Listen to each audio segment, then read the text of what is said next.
The University of Tampa has already told hundreds of incoming freshmen that it is, quote, very unlikely they're going to be able to secure campus housing this fall.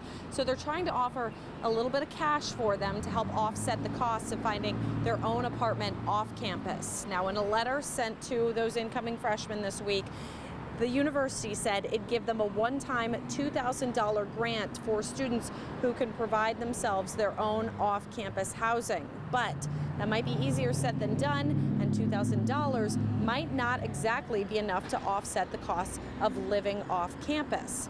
Back in December, incoming students received a letter explaining they'd be guaranteed housing next year if they submitted their deposit by May 1st. Well, one mom tells us she got her daughter's application in and the deposit in early, only to find out last week she didn't have housing. Committed by May 1st. She gave her deposit, before that.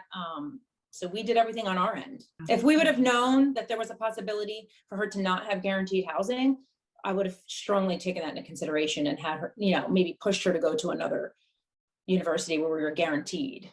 And hundreds are in the same boat. They've been waitlisted for student housing. Now, a university spokesperson tells Fox 13 that original letter to students should never have said housing was guaranteed. They said that for more than a decade, the university has not been able to guarantee housing for students. They weren't able to comment on just how many students are affected here, but they did tell us they'd accepted far more students than they'd anticipated for this upcoming school year. One parent tells us $2,000 is unlikely to help offset his costs. He's telling us that the rates they're looking at for rentals in this part of Tampa are premium.